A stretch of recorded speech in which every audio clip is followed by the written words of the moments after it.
설교하기 전에 잠깐 양해를 구할 것이 이게 커피가 아닙니다. 네, 오해하실까봐. 네, 이거 보리차인데요. 네, 이거 제가 커피 받은 그 컵으로 잠깐 중고등부 간식 때 그 받은 이제 보리차를 이렇게 따르니까 완전 커피처럼 보이더라고요. 그래가지고 혹시나 오해하지 않도록. 네, 네, 그렇습니다. 네, 제가 빌레몬서 강의를 계속 하고 있습니다. 네, 금요일에는요, 제가 새벽 기도 때 8절에서 10절까지의 이제 말씀을 읽으면서 이제 사도 바울이 빌레몬에게 어떻게 말하는지 이제 살펴봤고요. 이제 오늘은요, 빌레몬서의 이제 하이라이트 중에서 하이라이트. 편지의 진짜 목적인 부분을 지금 우리가 함께 읽었습니다. 네, 이제 본격적으로 저희가 설교를 하려고 하는데요. 오전 예배 때 방송실에 가면요, 유동 자매가 이제 항상 요즘 방송실을 맡아서 지금 섬겨주고 있습니다. 그저께 마찬가지로 이제 금요 기도회 때는 고전도사님께서 이제 휴가를 가셔서 이제 도움 자매가 방송실에서 또 디렉팅을 해주셨는데 정말 예배에 큰 도움이 되더라고요. 네, 감사합니다. 네, 도움자매의 이름대로 정말 하나님의 도구심이 있었고, 그리고 서울 남부 교회에도 도움이 크더라고요. 네. 네. 네, 제가 지금 이 이름으로 얘기하는 이 까닭이 있습니다, 사실. 네, 사실 오늘 우리가 본 성경과 많은 연관이 되어 있어서 이렇게 얘기를 해봤습니다.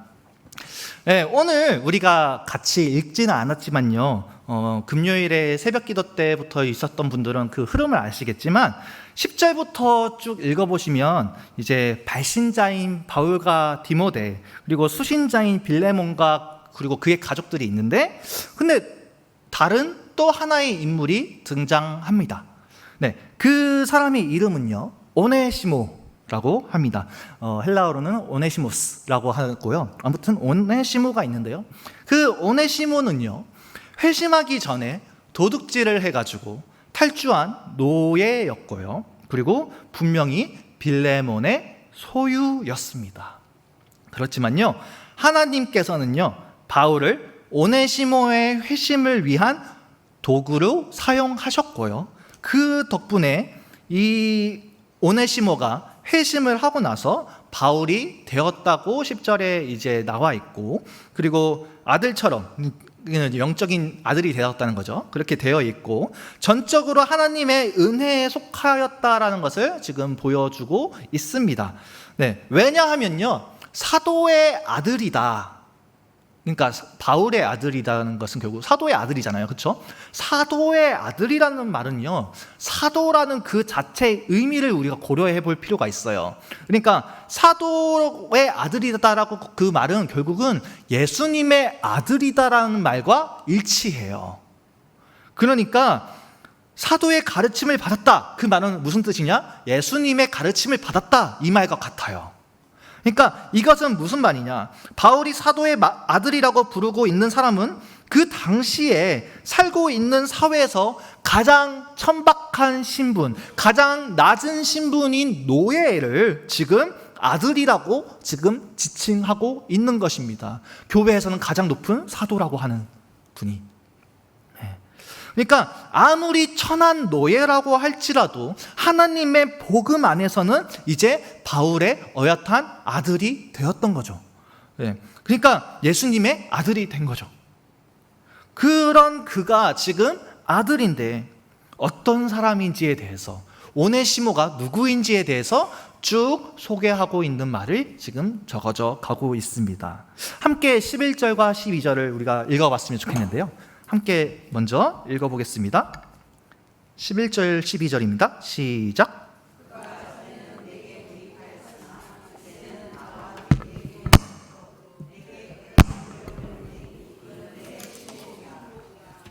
네, 잠시 마이크가 잠깐 세팅 좀 하겠습니다. 그러니까요, 오네시모의 이름의 뜻을 지금 먼저 제가 이야기를 해드릴게요. 오네시모의 이름의 뜻은요, 적합한, 도움이 되는, 그리고 마지막으로 유익한이라고 합니다. 예, 제가 왜 이제 도움 자매 이야기를 했는지 이해가 가시죠? 그러니까 지금 오네시모는요, 과거에 주인에게 피해를 끼치고 도망친 자였기 때문에 지금 빌레몬에게 무익한 노예였습니다. 그러나 이제는 유익한 사람이 되어서 한 사람의 신자로서 새로운 자세로 지금 빌레몬을 위해서 봉사할 것이며 그리스도를 위해서 빌레몬을 기쁘게 할 것이고, 마찬가지로 지금 현재는 바울을 위해서 유익한 사람이 되어 있었죠. 예. 그러니까 속된 말로 이름값도 못한 사람이 지금 이제 예수님을 알고 나서 진정으로 이름 가치대로 사람이 살아가기 시작했던 거예요. 그래서 바울은요, 그 유익한 오네시모를 항상 가까이에 두고 싶어 하는 것을 지금 13절과 14절에서 밝히고 있습니다. 13절과 14절 함께 읽어보겠습니다. 네, 시작.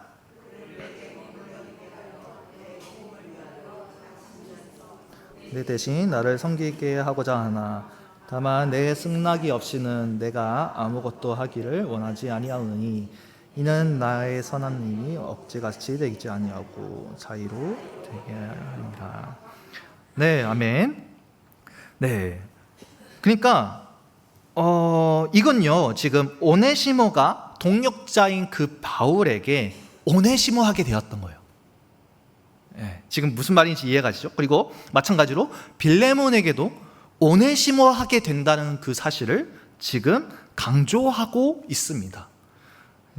전에는 이름값도 못하고 무익했던 노예 오네시모였지만, 이제는 이름대로 빌레몬에게 유익한 형제만가 되었을 뿐만 아니라 이제 오네시모가 더 이상 노예의 신분이 아닌 자유인으로서 바울의 사역에 동참할 수 있는 길을 지금 마련하고 있는 거예요. 오네시모는요, 그동안 바울을 위해서 종으로서 이제가 아니라 하나님의 종으로서 섬기고 있었어요. 그러니까 앞으로도 그런 오네시모가 하나님의 종으로서 자기의 사역을 도와줬으면 하는 그런 마음을 지금 바울이 보여주고 있지만, 그럼에도 불구하고 지금 오네시모에 대한 권리가 빌레몬에게 있기 때문에, 왜? 주인이기 때문에, 그렇죠? 그 사회적으로 주인이기 때문에 그 권리를 지금 바울이 빌레몬의 권리를 침해하지 않고요, 도리어 빌레몬의 권위를 세워주고 있는 사실입니다. 권위에 대한 설교는요, 금요일 새벽에 제가 했거든요. 그래가지고 자세히 언급하지는 않겠지만 아무튼 사도 바울은요, 사도로서 그런 권위로 얼마든지 오네시모를 보내라고 할 수 있었겠지만, 권위적으로 하지 않고 오히려 빌레몬과 오네시모의 사이의 그 권위를 높여주고 있습니다. 15절과 16절을 우리가 함께 읽어보도록 하겠습니다. 15절, 16절 시작.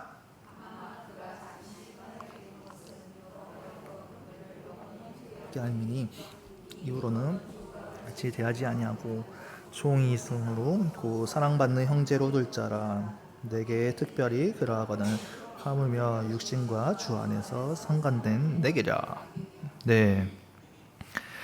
바울이 무익하고 그리고 유익하다고 지금 말한 게 이름 갖고 그냥 장난친 게 아니라 사실 15절부터의 그 내용을 말하고 싶었던 거예요. 그러니까 한때 오네시모가 도망친 일로 가장 큰 피해를 지금 입은 사람은 바로 빌레몬과 그의 가족들이에요. 그렇죠? 왜냐하면 그들의 재산도 잃어버렸고요, 또 노예가 도망쳤어요. 그리고 노예가 도망치면서 빌레몬의 가정들도, 그러니까 가정은 그 사람들 구성원들은 얼마나 그 명예까지 떨어졌을지 생각할 수가 있어요. 왜? 노예가 도망치는 것을 지금 목막냐? 이것도 목막아? 그것부터 시작해서 어떻게 믿음 좋다고 하는 그런 집안이 이런 일이 생길 수가 있어? 그리고 인심이 좋다면서 사실 노예한테는 막대한 거 아니야? 이런 이야기들, 이런 오해들이 충분히 골로새 지역에서 빌레몬의 가족들이 이게 들었을 법한 그런 오해들이 있었을 거예요. 그렇죠? 그러니까 그냥 지금 재산만 지금 털린 것도 너무나 억울한데 이런 말까지 들으면 얼마나 더 억울하겠냐는 거죠. 그러면서 빌레몬의 가족들은 그런 생각을 하면서 처음에는요 무지 화났을 거예요.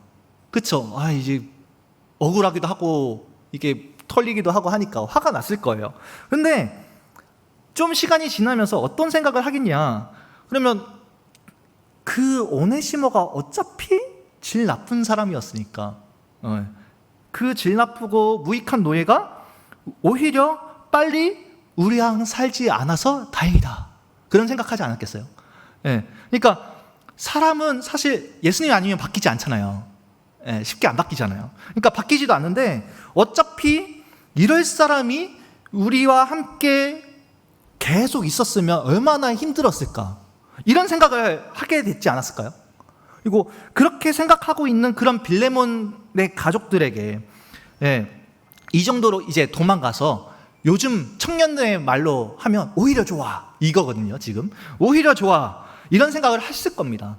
그러니까 그런 빌레몬의 그 가정에서 아무튼 도망가고 있는 그런 오네시모를 제대로 말하지 않고, 만약에 사도 바울이 그 오네시모에 대해서 이 사람이 이렇게 바뀌지 않았다는 것을, 바뀌었다는 것을 얘기하지 않고 그냥 오네시모 보냅니다, 그렇게 얘기를 해버리면요 빌레몬의 그 가족의 상황은 그때부터 드라마가 써지기 시작할 겁니다. 그냥 그렇지만 바울이 이때까지 무익하고 그리고 또 다시 유익해졌고 그리고 예수님을 믿는 사도의 아들이 되었다라고 이렇게 충분히 계속 설명한 것은요, 이제 오네시모가 다시 돌아가게 된다는 그런 말을 들어도, 그리고 빌레몬의 그 가정은 실제적으로 해를 끼치지 않는다라는 말을 그 전달하고자 이전의 이야기들을 쭉 했던 거죠. 그래서요 15절의 말씀대로 빌레몬은 지금 자신에게 해를 끼치는 노예가 아니라, 그리고 그 노예가 잠시 떠났다라고 되어 있거든요. 그 떠난 거는 잠시 떠났을 뿐이고, 오히려 이제는 빌레몬이 오네시모한 그 오네시모를 그리스도 안에서 새로운 형제로 지금 받아들여지게 된다라고 지금 말하고 있는 거죠.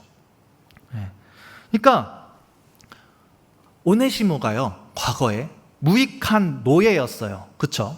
그리고 두 번째로 노예니까 뭐겠어요? 사유재산이잖아요. 재산이에요. 그러니까 그런 재산으로 봤던, 물질의 소유로 봤던 그 오네시모에서 주님의 은혜로 거듭나서 하나의 인격체로 지금 믿음의 형제가 빌레몬의 가정으로 간다고 했었을 때요, 어떤 것이 빌레몬의 가정에게 유익하냐라는 그 질문을 드릴 수가 있어요. 자, 세속적인 관점, 세상의 가치대로 볼게요. 우리가 돈 더 많으면 좋아요. 그렇지 않아요? 아무리 무익한 종이더라도 내가 더 뭉둥이를 들고 계속 복종하게 만들면 되지. 그렇지 않아요? 내 말 따르는 노예 하나 더 있는 게 좋아요. 그런데요, 그렇게 생각하겠지만 하나님 나라의 관점에서 봤었을 때는요, 그렇지 않는 것을 지금 보여주고 있습니다. 그래서 미국 대통령 링컨은요, 이 구절들을 보고, 이 성경 말씀 구절들을 보고 노예 해방을 결심하게 되는 계기가 되기도 합니다. 아무튼 여기에서 지금 확인할 수 있는 건요, 오네시모가 지금 돌아가면서 영생을 공유하고 있는 그 빌레몬과 그리고 영구적인 관계로 들어가게 하는 하나님의 지배적인 힘, 하나님의 주권을 보여주고 있는 사실입니다. 사람의 지배가 아니라 하나님의 지배 안에서 하나님의 다스림 안에서 오네시모의 노예 신분이 믿음의 공동체 안에서 그리스도의 노예라고 하는 한 사람의 노예가 아니라 그 믿음의 공동체 안에 있는, 그러니까 하나님의 지체로서 분명한 기초 위에 있는 것이 확인되는 거죠. 네. 이 과정에서요, 빌레몬은요 실제로 한 사람의 노예를 잃어버렸습니다. 네. 하지만 그 빌레몬은요 이제 누구보다도 소중한 그리스도의 지체 중에서요 한 사람의 형제를 얻게 되었습니다. 네. 그뿐만이 아니라 다시는 그리스도 안에서 잃어버리지 않는 영원한 사이가 되었던 거죠. 그리스도 안에서 형제로서 다시 맺어진 그 두 사람의 관계는요, 이 세상뿐만 아니라 저 천국에 갔을 때도 결코 단절될 리가 없기 때문이죠. 노예를 잃은 대신에 식구를 얻었다는 그 사실은요, 오로지 주님 안에서 성령에 따라서 이루어지신 그 일이고, 그리고 하나님으로부터 모든 같은 권리를 가진, 흔히 우리 사회적 언어로 천부인권, 그 섭리가 여기서 발견할 수 있게 되는 겁니다. 17절과 18절을 우리가 함께 읽어보도록 할게요. 17절 시작.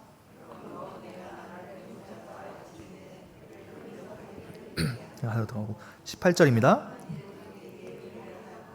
내게 빚진 것이 있으면 내 앞으로 계산하라. 네.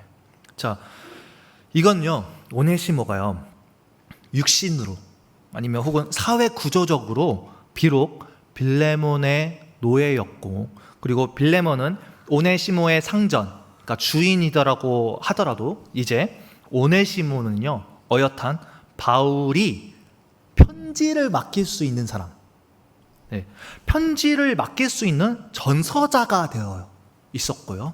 그리고 마치 그 말은 무엇이냐, 왕이 그 대신 보내는 사신처럼, 그거를 생각하시면 됩니다. 오네시모는요 사도 바울이 친히 빌레몬을 찾아갈 수 있는 것과 같은 권위로 세워지게 되는 거죠. 그렇게 만나게 되고요. 이건요 다르게 생각하면요, 지금 사도 바울이 먼저 빌레몬의 동역자로서 더불어서 누릴 수 있는 그런 모든 특권과 그런 위엄을 지금 도망간 노예인 오네시모에게 양보해주고 있습니다. 그리고 오네시모는요, 죄송합니다, 노예가 아닌 바울의 대리인과 같은 자격을 지금 가졌을 뿐만 아니라, 그리고 바울이 오네시모를 위해 보증까지 서면서 오네시모의 신변을 확실하게 지금 보장하고 있죠. 17절에 있는 그 동역자라고 나와 있는 그 단어 있습니다. 그렇죠? 동역자라고 나와 있는 건요 헬라어로 코이노노스라고 하는 그 단어인데요. 자, 코이노노스, 동반자, 동역자라고 하는 의미를 가진 여러 단어들이 있어요. 근데 그런 단어들 중에서 지금 코이노노스 혹시 들어본 말 아닌가요? 코이노니아, 맞습니다. 코이노니아와 같은 어근에서 나온 그 단어를 지금 사용하고 있습니다. 그 말은요, 코이노니아, 교회라는 뜻이거든요. 교회. 그러니까 이거는 무슨 말이냐, 교회 안에서 만난 동반자이자 동역자라는 그 의미를 지금 사용하고 있다는 거예요. 이미 바울과 빌레몬은요 믿음의 교제를 나누고 있는 동역자 사이예요. 그렇죠? 그렇기 때문에 지금 왕의 편지를 전달하는 그 신하에게 마치 왕으로 생각해서 예우하듯이 바울은 이제 빌레몬이 오네시모를 바울처럼 자신의 동역자로 맞이해 줄 것을 지금 의심하지 않는 거예요. 이거를 지금 적어둔 거죠. 그렇지만요, 바울은요 오네시모가 과거에 저질렀던 그 죄가를 그냥 넘기지 않고 있습니다. 18절을 보시면 이러한 내용들이 잘 나타나 있는데요. 여기서 읽다가 여러분들께서 뭐지? 만일이 걸릴 것 같아요. 그쵸?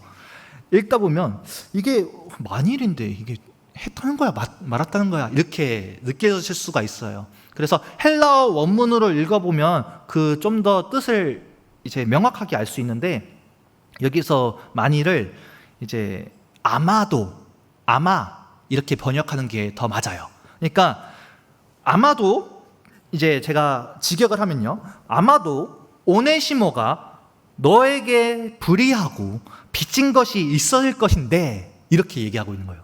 이해가 가시죠? 있을 것인데 라고 번역을 하면 이제 그걸 계산해라 라고 하면 아마 알고 있는 거죠. 그러니까 바울은요, 오네시모가 회심할 때 이미 오네시모가 가진 그 죄들을 바울에게 얘기하고, 왜? 나의 죄가 죄인인 것을 다 이제 얘기할 수밖에 없잖아요. 우리가 죄인됨, 우리가 그 지었던 죄들, 과거의 죄들이 다 기억할 수밖에 없잖아요. 근데 그 스승인 바울에게 당연히 모르겠어요. 바울이 다 알고 있었고, 마찬가지로 그거를 알고 있는 상황에서 그 액수가 아마 있을 건데 그거 나한테 사용해, 이 말이거든요 지금. 네. 그래서 그런 자신의 이름으로 증서를 작성하고 그 보상에 대해서 내 자신, 그러니까 바울이 보증이 될 것을 지금 말하고 있습니다. 하나님께서요, 우리를 아들, 딸로 삼아주시듯 바울도 오네시모를 아들로 여겨서 지금 빌레몬에게 이전에 진 죄가를 친히 해결해 주는 모습을 보여주고 있습니다. 빚을 지면요, 당연히 보상해야 합니다. 네. 그리고 더불어서요, 우리도 예수님의 십자가의 구속의 빚을 지고 있어요. 왜? 대가를 지불해야 되기 때문에, 그 죄에 대한 대가. 마찬가지로 그거를 상기시켜주고 있는 거죠.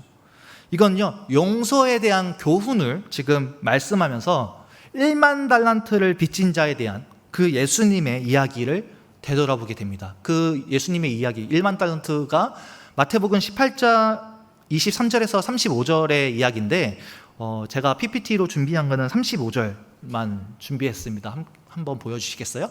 같이 읽어보도록 하겠습니다. 35절입니다. 시작.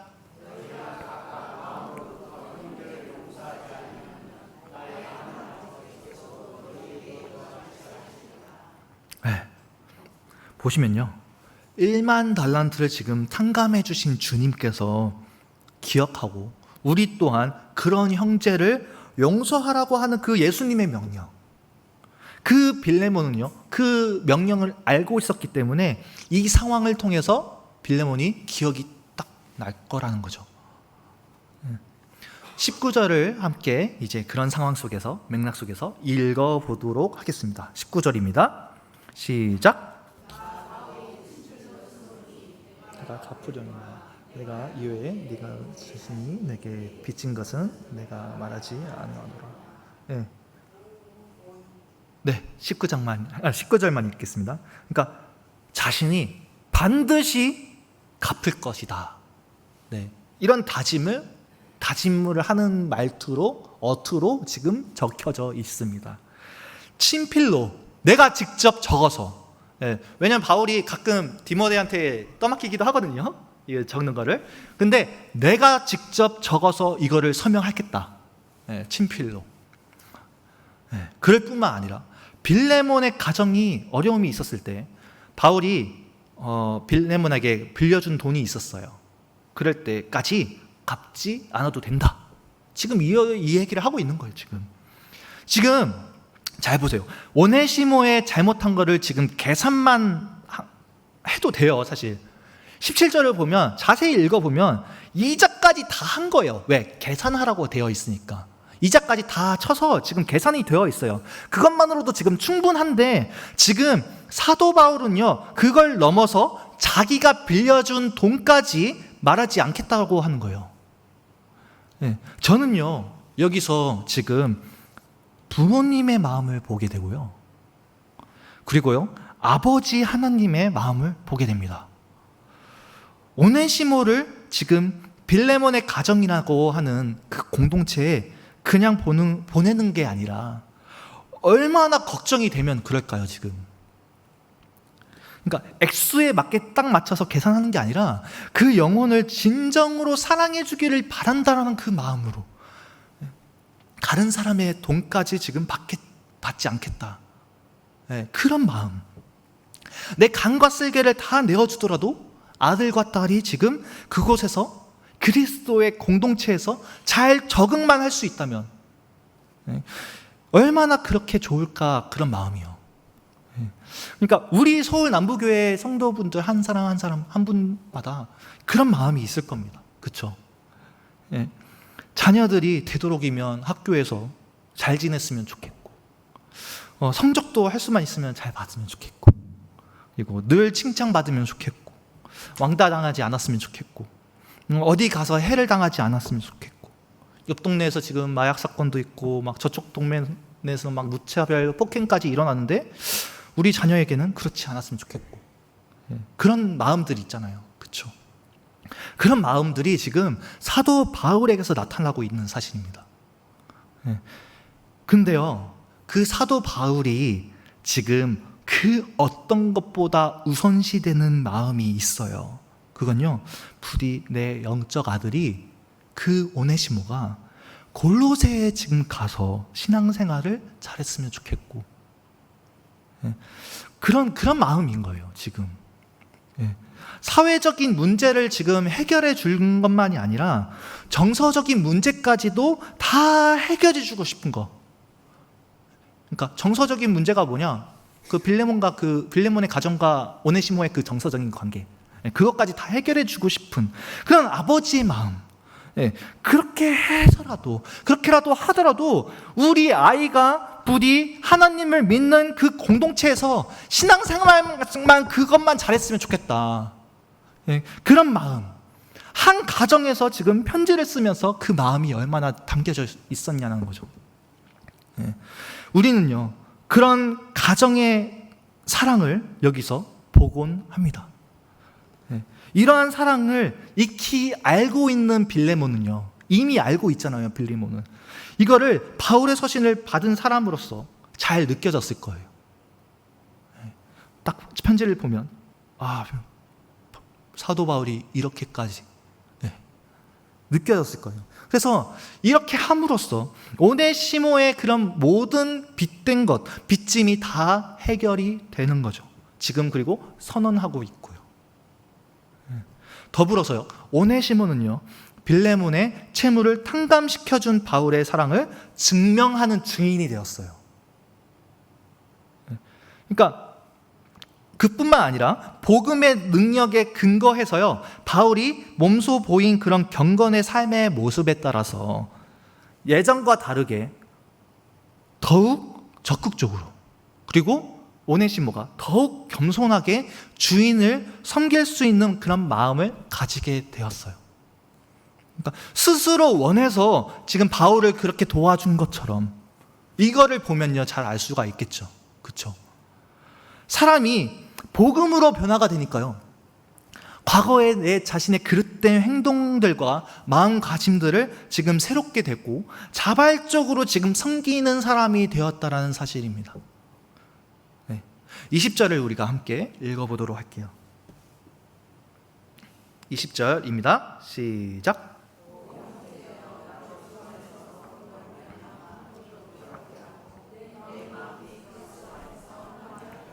아멘. 자, 오네시모가 지금 변화된 것처럼요, 또 필요한 게 있어요. 빌레몬과 빌레몬의 가정도 역시 오네시모를 향한 그런 사도 바울의 겸손과, 그러니까 비천한 그 노예를 기꺼이 형제로 지금 맞이해 줄 수 있는 그런 모범을, 그러니까 바울의 그 모범을 내 모범으로, 그리고 동반자로서의 그 자기에 대한 사랑을 표현하는 그런 바울의 모습을 보고 이제 스스로 오네시모를 향했던 그 분노와 불쾌감, 이런 것들을 벗어버릴 그런 준비가 되어 있어야 그게 가능해요. 그렇죠? 온전히 이루어질 수가 있다는 거죠. 저번 주 설교에 제가 잠깐 언급한 게 있었어요. 사도 바울은요, 빌레몬의 가족을 정말로 사랑하기 때문에 넘어지는 소식이 오지 않고 끝까지 그 기쁨과 샬롬의 소식이 들려오기를 다시 한번 이야기를 하고 있어요. 여기에서 또 이야기하고 있어요. 그러니까 확실히 지금 오네시모의 일은요, 빌레몬의 가정에도 지금 신앙과 순종의 그런 합당하고 인정받을 만한 열매가 지금 그걸 통해서 열리게 된 거죠. 21절을 우리가 또 읽어볼 텐데요. 네, 21절입니다. 시작. 그러므로 내게 써노니 가노라. 아멘. 바울은요, 아까 얘기했다시피 사도의 권리, 사도권으로서 그것을 주장할 수 있음에도 불구하고요, 그것을 사용하지 않았습니다. 그리고요, 그보다 빌레몬이 자발적으로 판단하고 행동하기를 지금 바라고 있어요. 이 말은요, 빌레몬이 바울이 아닌 하나님께 순종하는 것, 그런 모범을 보여주기를 바란다는 거예요. 그런 마음이 담겨져 있고, 그러니까 그래서 바울이 21절에서 그러니까 너가 나의 말보다 더 행할 줄을 아노라 라고 이렇게 적혀져서 말하고 있는 겁니다. 그러니까 21절에서 말하는 그 순종이 적혀져 있잖아요. 그렇죠? 순종은요, 복음에 대한 순종이에요. 그러니까 복음에 대한 설명이 있듯이 하나님의 요구에 대해서 귀를 기울이는 행위가 순종이에요. 그 뜻을 살펴보면 마찬가지로 이것과 비슷한 그 맥락에서, 그리고 같은 단어를 사용한 것을 보면요, 로마서 10장 16절, 빌립보서 2장 12절, 데살로니가 후서 3장 14절에서 비슷한 맥락으로 이렇게 얘기하고 있거든요. 그러니까 순종이라는 건요, 바울의 충고를 받아들이거나 그런 요청을 받아들이는 것이 아니라 그 이상의 것의 의미를 가지고 있다는 겁니다. 그러니까 빌레몬의 순종은 하나님의 뜻에 대한 응답이고요, 그리고 바울은 빌레몬이 하나님의 뜻을 따른다는 의미에서 순종하기를 지금 원하고 있어요.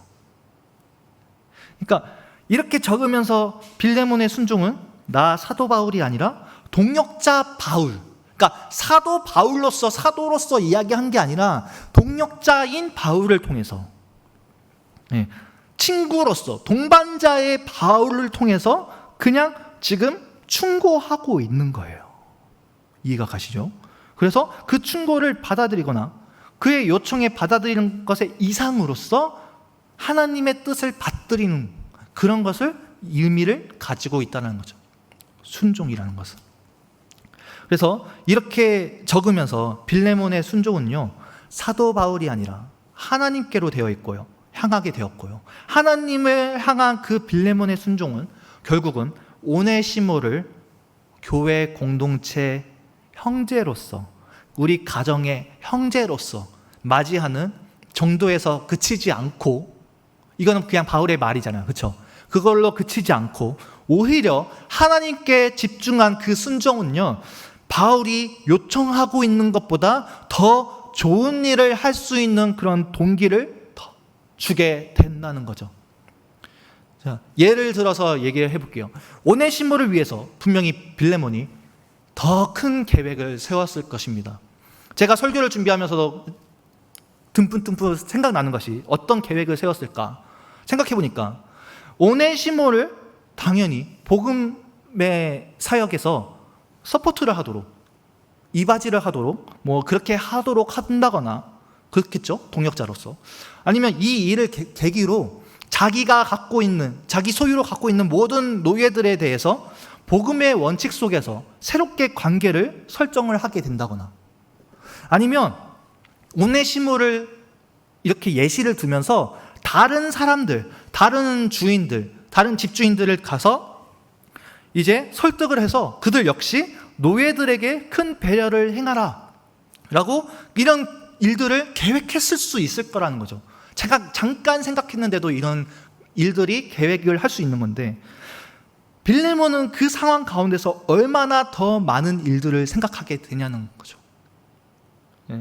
이것이야말로 경건한 신자의 삶에서 지금 통해서 증거되는 바울이 그 전한 복음의 능력이, 그러니까 복음의 능력이라는 것은 바로 상황 가운데서 하나님의 능력으로 그렇게 드러나게 된다는 사실입니다. 자, 우리 세상 이야기 좀 해볼게요.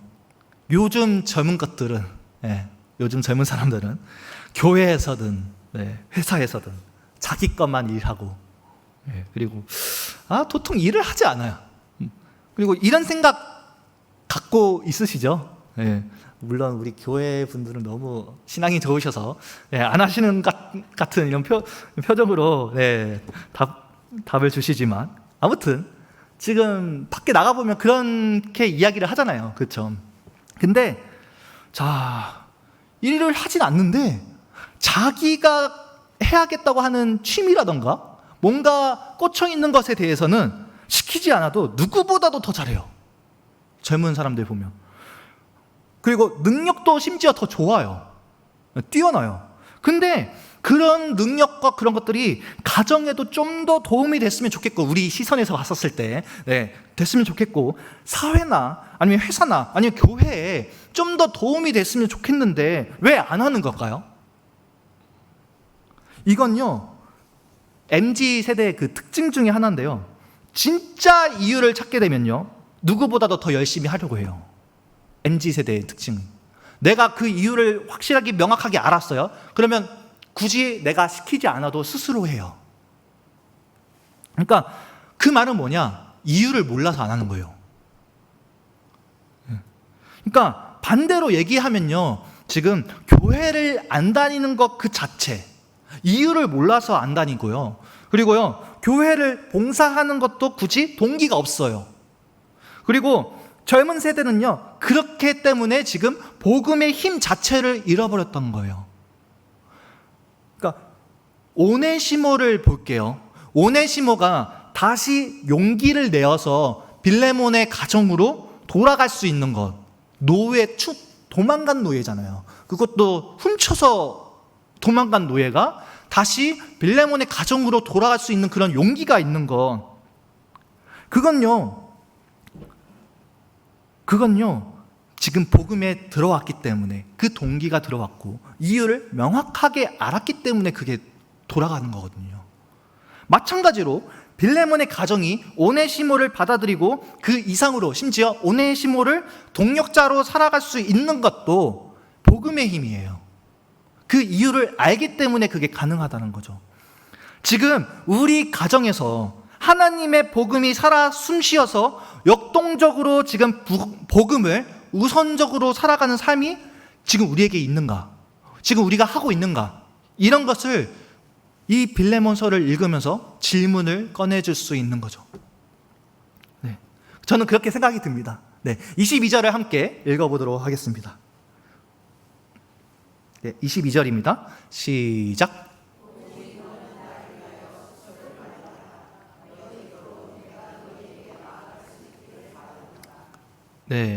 그 성경책이 지금 있으신 분들은 잠깐 보겠지만 끝인사가 23절부터거든요. 근데 22절에 뜬금없어요. 마치 끝인사처럼 느껴지는, 왜 뜬금없이 숙소를 마련하라 이렇게 적었을까요? 편지를. 그러니까 그냥 봤을 때 편지의 끝부분과 이어져 있으니까 그냥 끝인사로 봐야 되지 않을까 이런 생각이 들 수도 있잖아요. 근데 끝인사가 아니란 말이에요. 저도 끝인사로 보지 않습니다. 바울은요 멀지 않아서 지금 빌레몬이 어떻게 복음에 합당한 경건의 삶을 살고 있는지 확인하고자 이 내용을 적은 거예요.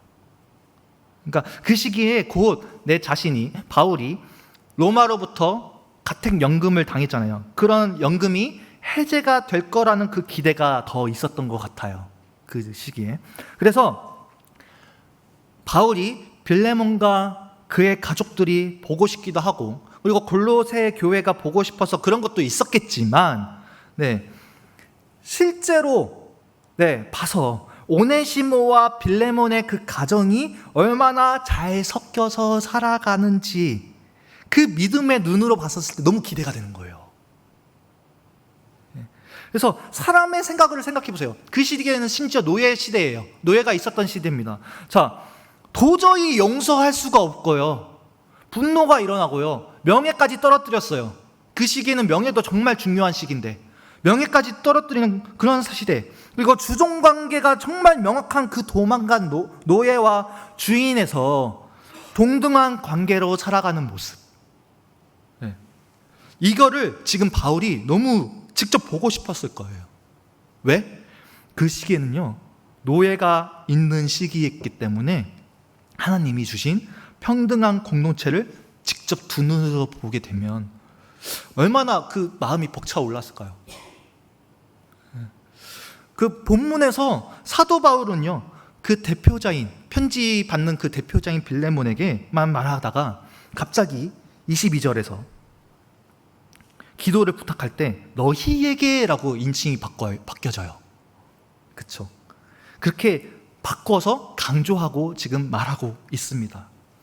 특히 기도를 부탁하면서 이 기도가 지금 빌레몬의 기도뿐만 아니라 아내 아피아도 있고요, 그리고 아들 아키뽀의 기도이기도 하면서 동시에 골로새 지역에 있는 모든 교회 성도들의 기도여야 된다는 거죠. 바울은요, 성도들의 기도를 통해서 자신이 연금 해제가 되는 것으로만 만족하지 않고 지금 오히려 바울이 내가 너희에게 나아가기에 주기를 바라노라, 이거를 밝히고 있는데 이거는 정말 많은 의미가 이 안에 함축이 되어 있는 거죠. 왜 가기를 바라고 있는 거죠? 그건요, 바로 바울은 지금 주인과 노예의 관계와 그 성격을 변화시켜주고 있는 의미가 함축되어 있습니다. 오네시모는요, 더 이상 노예로서 돌아가는 게 아니라 사랑받는 형제로서 빌레몬에게 돌아갑니다. 그리고 바울은요, 예수님을 정말로 믿는다면 그 노예의 주인이 그 시대 당시 우리가 그 사람들이 이해했던 세상적인 이해로 하지, 그 의미 그대로 노예를 소유하는 개념으로, 네, 그 소유는, 사람을 소유한다는 것은 우리는 이해하지만 그 당시에 정말 모순된 것이라는 것을 밝혀주고 있는 거죠. 그거를 분명하게 밝혀주고 있습니다. 그러니까 이로써 바울은요, 당시 사회 질서가 기독교에 의해서 변화가 될 수는 없더라도, 왜? 로마가 꽉 잡고 있으니까 그때만 해도 공인되지 않았잖아요. 그렇게 될 수 없다고 하더라도 교회가 가정 안에서 그 주정관계가 변화가 되고, 그러니까 무슨 말이냐, 같은 복음과 그 믿음 안에서 서로 형제라고 하는 그 사실에 대해서 제대로 확신만 가지면 기독교 신앙이 노예를 소유하는 것과 양립할 수 없는 것을 지금 바울이 밝혀주고 있습니다. 얼마나, 그러니까 레볼루션은 혁명적인 것 수도 있고, 이거 뭐 노예 해방은 그 2000년 후잖아요, 거의. 근데 이미 0세기, 그러니까 1세기 때부터 이거를 보여주고 있는 사실입니다. 여기서 바울은요, 누구나 그들의 주인이신 하나님을 섬기고 있기 때문에 성도들이 그리스도와 공평하신 그 하나님을 섬겨야 되고요, 그리고 노예나 주인이나 모두 그리스도의 종들이라는 그 점에서 서로 묶여있는 그 점을 상기시켜주고 있습니다. 그리고 노예나 주인이나 그리스도의 종이라고 하는 그 관점은요, 기독교 신앙 안에서 한 가족의 구성원이 되었다, 그런 점에 대해서 노예가 되었다라는 것, 그 현실 자체를 상대적으로 약화시켜주고요, 그리고 빌레몬이 가지는 그런 분노와 불편한 그런 여러 아픔 자체도 상쇄시켜 버립니다. 그러니까 노예와 그 주인의 관계 회복이 오네시모를 지금 아들, 형제라고 부르는 바울의 모범에서부터 지금 보여지고 있는 겁니다. 사실은 이거는 바울을 믿음을 함께 공유한 동역자인 빌레몬에 의해서 이제 확인이 되어지려고 합니다. 이런 점에서 빌레몬서는요, 노예 제도에 대한 해답을 시도한다거나, 그러니까 해답을 준다고 한다거나 그런 내용은 적혀져 있지 않잖아요. 대놓고. 그리고 뭐 인본주의적인 그런 차원으로서 인도주의적으로 뭔가 기독교인들은 무엇을 해야 되지? 뭐 이런 생각들. 예수님 믿는 사람들은 어떻게 살아가야 되지? 뭐 이런 것들 하는 그런 고민들이 우리에게도 있을 겁니다. 자, 이 세상에 우리한테 물어보겠습니다. 이 세상에 부조리가 너무나 많고 너무나 지금 잘못된 것이 많아요. 근데 그리고 인생을 살아가 보니까 저가 인생을 논할 수는 없지만 인생이 왜 이렇게 힘들까? 그런 생각을 하시잖아요. 그렇죠? 믿는 사람들은요, 지금 이걸 보면서 고민하고요. 그리고 그 사회를 신앙에 합당한 그리스도 안에서, 그러니까 합당한 경건한 생활을 어떻게 나타내 보일 것인가, 경건한 생활을 통해서 어떻게 그 사회 속에 합당하게 내 보여질 수 있을 것인가, 이런 것에 대해서 지금 깊은 관심을 두는 책이라는 거예요. 그러니까 이 서신은요, 그래서 오네시모에 대한 자유, 뭐 그런 거나 아니면 노예 해방, 그런 관점으로 적혀진 게 아니라, 사실 그냥 있죠 당연히. 그것 때문에 당연히 링컨도 해방을 하고 그렇게 했으니까. 그런 것보다 사실 빌레몬의 신앙의 양심에 대해서 자유, 그러니까 그걸 초점에 두고 봐야 될 것 같습니다. 그건요, 무슨 말이냐, 교회의 삶, 그러니까 그리스도 안에서 삶을 구성하는 우리 새로운 관계의 회로들이 있고요. 그리고 상황적으로 그런 연결망들이 막 있는데 그거를 새롭게 구축해 나가는 것, 기독교인으로서. 이것에 지금 목적이 있다는 거예요. 반대로 여기에서 오네시모는 한마디도 하지 않았지만, 오네시모의 관점에서 봤을 때 을의 상황에서, 갑이 아니라 을의 상황에서 기독교적 신앙 양심에 따라서 어떻게 우리가 살아가야 하는지, 어떤 용기를 가져야 하는지, 이런 고민을 만들게 하는 그런 책인 것 같아요. 빌레몬서 강해가 벌써 막바지에 이르렀습니다. 금요일 새벽 기도에 이제 마지막 그 세 절을 하고 이제 끝낼 텐데, 같이 성경을 재밌게 읽어갔는지 모르겠습니다. 우리는 말씀 앞에서 늘 살아가는 존재임을 잊지 않고, 그리고 그 말씀대로 우리 시대에 살아가는 그 힘을 얻고 하나님께 간구하는 그런 삶이 되기를 저는 소망하고 또 기도하겠습니다. 함께 기도하시겠습니다.